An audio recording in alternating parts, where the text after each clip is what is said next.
You spend your life explaining, justifying, proving, yet they still do not see you, because they are not looking. They live behind a veil, woven from lies, comfort and pride. You speak truth, but to them truth sounds like madness. Today I will show you why the wise never explain themselves to those trapped in illusion. For power is not found in being understood. It is found in being untouchable. I am Niccolò Machiavelli, and I have watched men ruin themselves by seeking the approval of fools. The prince who begs to be understood becomes the servant of the ignorant. The thinker who argues with the blind becomes blind himself. So, if you have ever tried to explain your vision, your path, or your truth to those who cannot see, know this: you are not misunderstood. You are merely surrounded by illusion. Tell me, my friend, how many times have you spoken truth, only to be met with blank stares, mockery, or polite silence? How many times have you tried to show light to those who worship shadows? You speak from experience, from clarity, from pain, yet their eyes glaze over as if you utter madness. And still, you try again. You explain, justify, argue, until your truth begins to feel like a burden you must apologize for. But I must ask you, why do you seek understanding from the blind? Why do you spill wine into broken cups? The deluded man does not seek the truth. He seeks comfort. He clings to his illusions as a starving man clings to bread. It does not matter that the bread is moldy. It is what he knows. His illusions give him identity. They tell him who he is, what is right, what is safe. The moment you question them, you do not just challenge his ideas, you threaten his entire existence. He will not hear your reasoning. He will not see your logic. To him your words are weapons, and your truth is violence. You are not a messenger. You are a threat. When you try to explain yourself to such a person, you are not having a conversation. You are walking into a battlefield armed with reason, while they strike with emotion. And emotion always wins in the mind of the deluded, for illusion is their armor.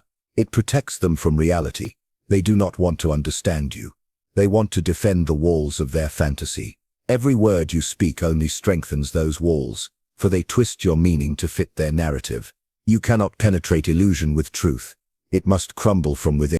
You see, the human mind is a kingdom, and every kingdom protects its ruler. For the deluded man, his ruler is pride. His illusions serve as guards that defend it. When you come offering truth, those guards attack. They will call you arrogant, cold, heartless, strange, not because you are wrong, but because your presence exposes their weakness. And in their eyes it is easier to destroy the messenger than to face the message. Even in history, this pattern repeats. The greatest thinkers were not celebrated. They were silenced. Socrates poisoned, Galileo imprisoned, prophets mocked by the very people they came to enlighten. The masses have always despised those who disturb their dreams. They say they want freedom, yet they kneel for comfort. They say they want truth, yet they fight for illusion. The wise man learns this early, and spares himself the agony of trying to wake the world. There is a certain tragedy in wisdom. The more you see, the less you can say. You realize that explaining yourself is not noble. It is futile. For what can words do in a world deaf to reason? What can clarity achieve in a sea of confusion? The wise man does not argue with fools. He builds while they argue. He creates while they debate. He walks in silence while they drown in noise. Let me tell you something cruel, but true. Most people do not want to understand you. They want to categorize you. They wish to put you in a box, friend or enemy, good or bad, believer or heretic. Once you fit into one of their boxes, they feel safe again. They do not listen to understand.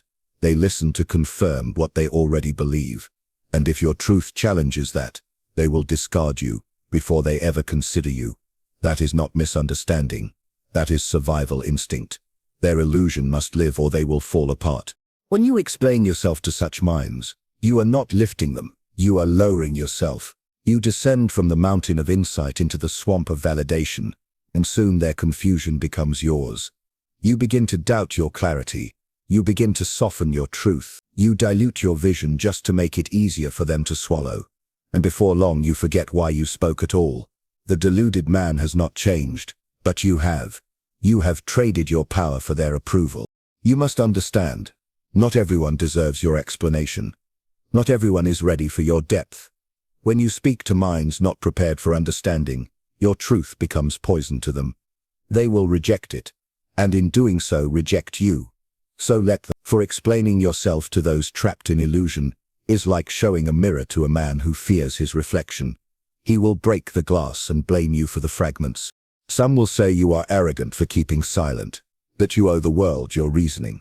But tell me, what debt do you owe to misunderstanding? Why should the lion explain himself to the sheep? Why should the king justify his rule to the beggar? The truth does not ask for permission to exist, it simply does. So must you. The wise ruler does not summon the mob to explain his strategy. He acts, and the results speak for him. The fool explains his every move, and when his plan fails, he wonders why the world mocked him. Understand this. Those trapped in illusion are not your audience. They are the noise around your purpose. Let them chatter, let them guess, let them hate, but do not descend to defend your light in the language of their darkness. Even in personal life, you will find this truth repeating. You try to explain your growth to those who still live in the past version of you. They will not believe you, because your evolution exposes their stagnation. You try to justify your solitude, your discipline, your detachment. They call you cold, strange, distant. But you are not cold, you are clear. And clarity terrifies the blind. The moment you stop explaining, you take your power back.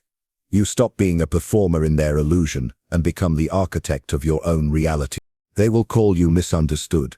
Let them. They will say you have changed. Let them. For if you must constantly explain who you are, then you are living in their illusion, not your truth. And what is illusion but a prison made of belief? The one who needs to be understood is still chained to the approval of others. But the one who stands silent in his certainty, he is free. There is a moment every powerful man must come to understand, the moment when words no longer serve him, when explanation becomes a burden, and silence becomes his greatest ally. In the courts of rulers, in the chambers of kings, I learned one truth above all. The more a man speaks, the less power he holds. For words reveal, but silence conceals, and that which is concealed, commands. You have been taught since birth to explain yourself, to justify your every thought, your every decision, as if the approval of others were oxygen. You have been told that transparency is virtue. But what if I told you that transparency is the death of mystery, and mystery is the throne upon which power sits? The wise man does not reveal his mind. He allows others to wonder, for in their wondering they respect him, they fear him, they cannot predict him. Observe the powerful, they speak little, and when they do, every word falls heavy with meaning.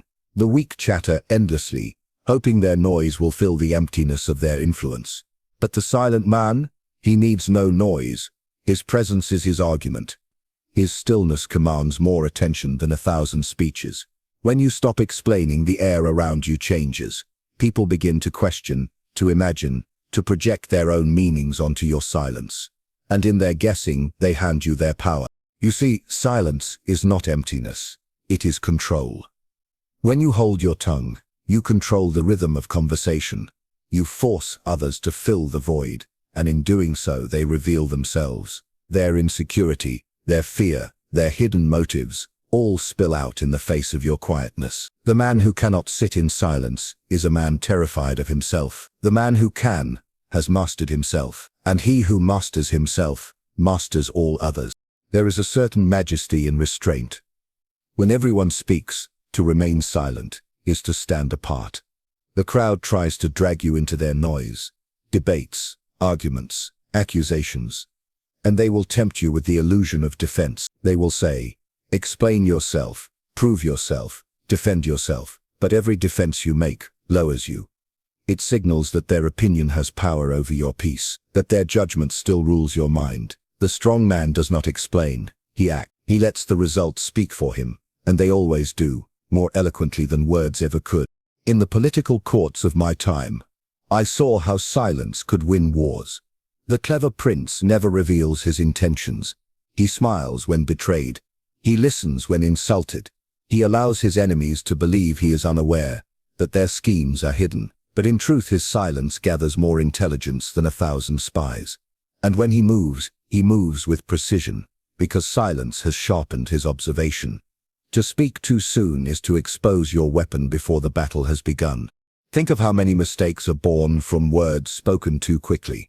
How many relationships have burned, how many alliances have shattered, how many opportunities have died, not from action but from explanation. People reveal their entire strategy simply because they cannot endure silence. They feel the need to fill every pause, to prove their knowledge, to justify their motives. Yet those who can remain still, even when misunderstood, even when accused, those are the ones who hold real power. Silence unsettles the insecure. It burns the impatient. They will try to break it, to make you speak, to pull from you what they cannot find. They will call you distant, arrogant, mysterious. But what they truly feel is fear. Fear of what you might be thinking. Fear of what you might do next. Your silence becomes their prison. They begin to question themselves instead of you. That is the art of power, to make others react while you remain still. When you stop explaining, something shifts inside you. You no longer feel the need to defend your choices, your path, your vision. You begin to act from conviction, not from validation. The world around you starts to respect your boundaries, even if they don't understand them. You train people how to treat you by what you tolerate, and nothing teaches faster than silence. The man who argues for his worth invites others to measure it. The man who remains silent about his worth makes others assume it is immeasurable. Silence is not the absence of communication, it is the language of command. The greatest leaders in history mastered this art. Caesar, when accused, smiled and said nothing. His enemies mistook his silence for weakness, until they saw his armies at their gates. True power does not announce itself, it arrives. And those who learn to move without explanation become impossible to predict, impossible to manipulate. Even in the smallest matters of daily life, silence separates the wise from the foolish. When you stop explaining your every decision, you begin to see who respects you and who only tolerates you when you please them. The people who truly understand your value never demand explanation. They sense your intent. They trust your direction. The ones who do not, they were never meant to walk beside you. Their confusion is not your problem. It is their awakening. The art of strategic silence is the art of patience.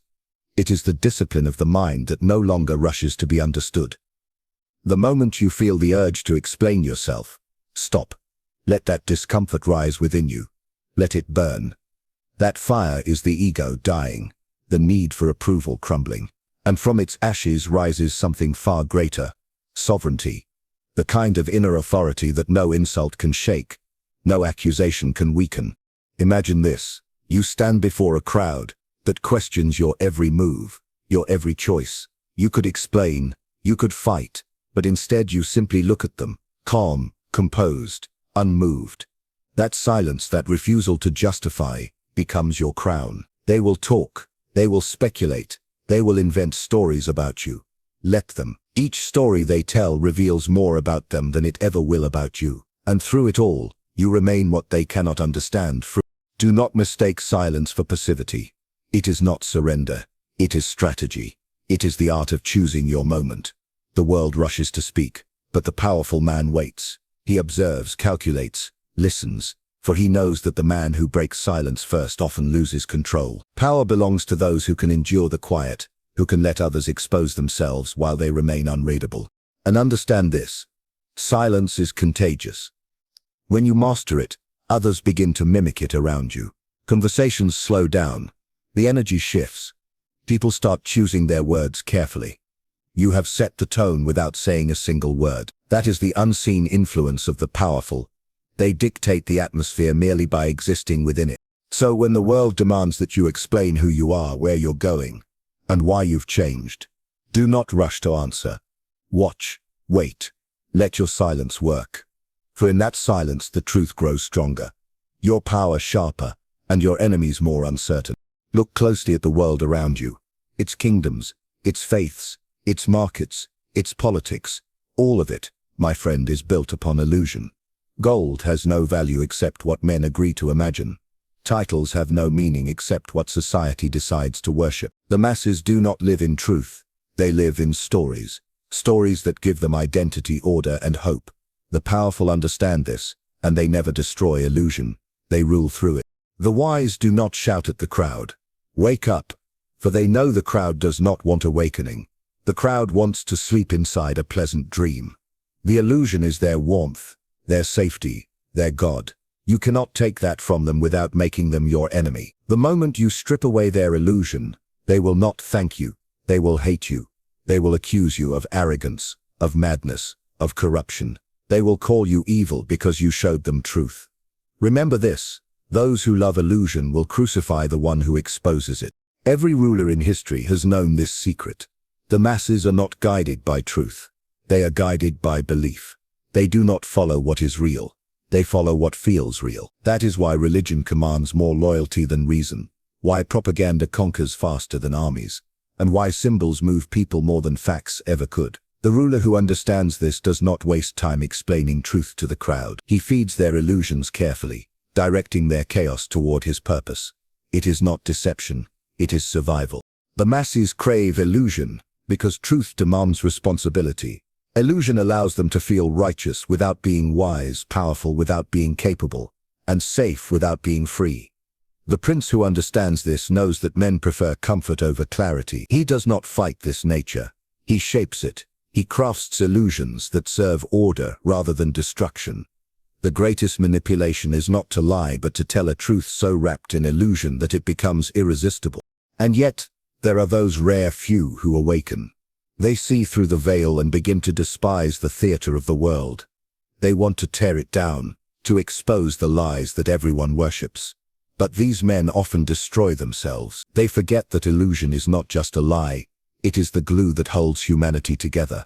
Without it, men would turn against each other like starving wolves. The wise understand that illusion is both prison and protection. It enslaves the many, but it shields them from despair. You, who seek truth, must be cautious. Do not make the mistake of fighting illusion directly. You cannot reason with those who depend on fantasy for meaning. To them, illusion is oxygen. If you try to take it away, they will suffocate and blame you for their suffering. Instead, learn to move within illusion. Let them keep their stories, their symbols, their comforts. You do not have to destroy their illusions to live above them. You only need to stop believing in them. The man of power uses illusion. As an artist, uses light and shadow. He decides what to reveal and what to conceal. He lets others see only fragments of the truth, enough to believe, but never enough to challenge. He speaks to their dreams, not their logic. For logic may win minds, but illusion wins hearts. And the world is ruled by hearts, not minds. Think of how people worship images, crowns, flags, emblems, promises. They kneel before objects, not ideas. They follow those who appear divine, not those who are wise. The illusion of strength commands more loyalty than true strength, hidden in humility. This is the theater of power. To master illusion is to master perception, and perception is the currency of every age. You see, even truth itself must wear the mask of illusion to be accepted. If truth arrives naked, the masses will look away in fear. But if it dresses itself in beauty, in story, in charm, they will embrace it. The prophet must speak in parables, the philosopher in poetry, the ruler in promises. The content does not matter, the presentation does. The masses do not drink truth raw. It must be mixed with sweetness, wrapped in myth. So when you speak your vision, do not expect others to see what you see. You are not fighting ignorance. You are fighting comfort. Their illusion is their shield against the terror of reality. They cannot yet live without it. Do not try to destroy their illusion. Learn from it. Watch how they defend it. In their defense you will see their fear. And the one who knows what people fear controls them. In every society, illusion is the stage upon which truth must perform. The strong man stands behind the curtain, directing the play, while the crowd cheers for shadows. The weak man runs onto the stage shouting that it's all fake, and is thrown out by the audience. Do not be the fool who tries to wake the dreamers. Be the master who learns the rhythm of their dream, and turns it to his advantage. You must understand that power itself is an illusion. The crown on a ruler's head is only metal, yet it commands armies. The paper in a banker's vault is only ink, yet it enslaves nations. These illusions persist because people believe in them together. Power lives only as long as belief does. When belief dies, kingdoms fall. So the wise ruler does not seek eternal truth. He seeks to maintain belief. That is the art of governance, the manipulation of perception. Even love, even morality, are illusions crafted by those who understood human nature. They give purpose to chaos. Without illusion, men would see how fragile life truly is, how meaningless ambition becomes, how easily everything falls apart. Illusion gives them reason to continue. The philosopher sees through it and feels the weight of loneliness. The ruler sees through it and smiles, for he knows how to use it. So when you find yourself surrounded by people trapped in illusion, do not argue with them. Observe. They are not your enemies. They are the raw material from which power is shaped. Their beliefs, their fears, their illusions, these are tools. Let them cling to their myths while you walk among them unseen, understanding the machinery of their minds. For once you understand illusion, you no longer fear it. You begin to move the world with invisible strings, while others remain tangled in their own fantasies. And when they mock your silence, when they call you strange for not joining their illusions, simply remember this: they are actors lost in a play. They do not know as a play.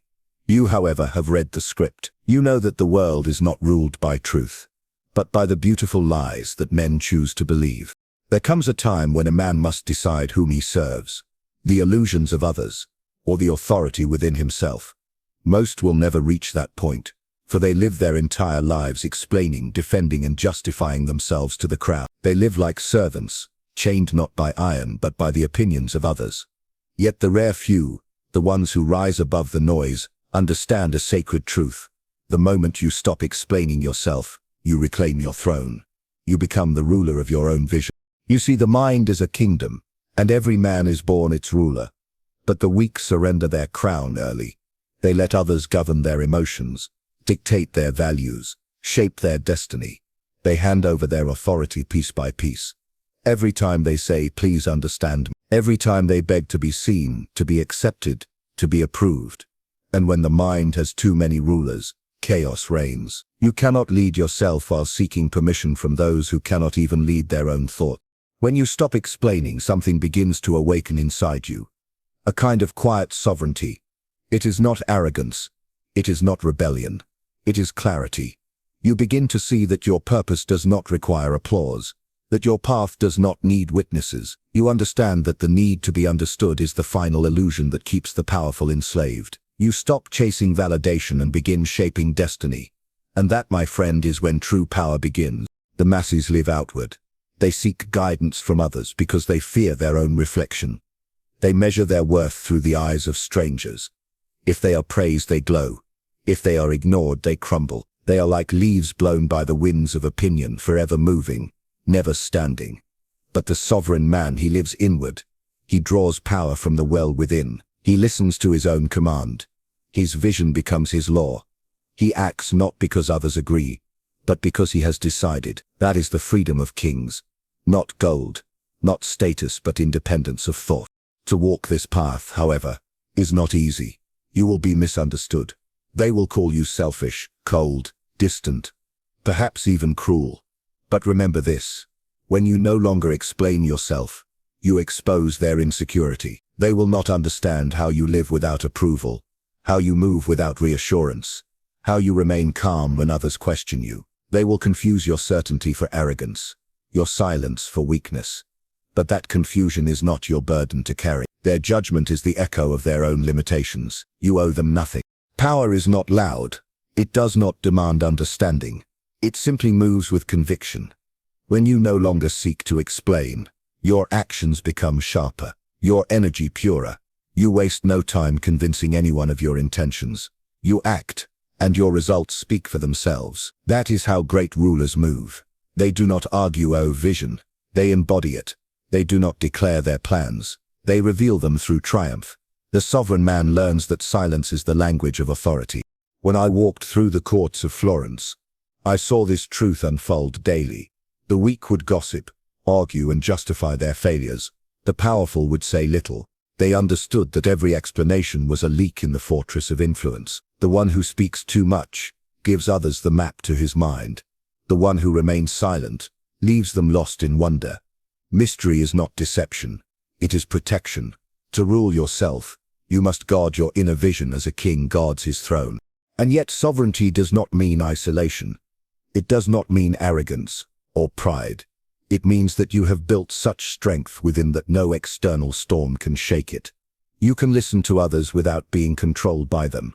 You can respect opinions without worshipping them. You can walk among the deluded without falling into their illusions. You become untouchable not because you hide, but because you are whole. You no longer seek completion in the minds of others, you have found it in yourself. Every man who has achieved greatness learned this secret. Leonardo da Vinci was mocked for his obsession with impossible inventions. Galileo was condemned for seeing truth the world could not handle. Every visionary walks alone for a time. But that solitude is not punishment, it is purification. It burns away the need for approval. It strengthens the will. And when you emerge from that solitude, you no longer speak to be heard. You speak to command. Your words carry weight, because they are no longer seeking validation. They are delivering vision. Ask yourself, how much energy have you lost explaining yourself to those who were never meant to understand you? How much time have you wasted defending your dreams to the blind? Every minute spent trying to be understood is a minute stolen from creation. The sovereign mind creates in silence. It does not announce. It does not beg. It builds. For explanation is a form of begging, and kings do not beg. The need to explain yourself is born from fear. Fear of being wrong, fear of rejection, fear of standing alone. But once you see through that illusion, fear loses its grip. You realize that solitude is not loneliness, it is dominion. It is the space where vision matures, where the voice of the world fades, and the voice of purpose grows louder. The crowd cannot understand what is born in silence, because they fear silence itself. But the sovereign man, he finds power there. There will be moments when your silence is tested. People will provoke you, accuse you, misjudge you, and demand that you explain. But the more you resist the urge to defend, the more control you gain. You rise above the argument. You become the observer, not the participant. Your calmness will irritate them because they cannot manipulate what they cannot move. Your detachment will threaten them because it reveals how dependent they are on reaction. That is sovereignty, to remain unmoved in the face of noise. To live by your own vision is to walk a path few dare to tread. It requires courage to abandon the need for applause, to act on conviction when the world calls you mad. But understand this, every great transformation in history began with a man who stopped explaining and started doing. The sovereign mind does not seek followers, it seeks fulfillment. It creates because creation itself is power. It leads because leadership is its nature. When you stop explaining yourself to people trapped in illusion, you cross an invisible threshold. You step from the world of reaction into the world of direction. You stop asking for clarity from those who live in confusion. You stop pleading for belief from those who cannot even see their own truth. You start moving by your own compass. You start ruling from within. That is sovereignty, not of crown or country, but of self. The greatest empire you will ever rule is the one inside your mind.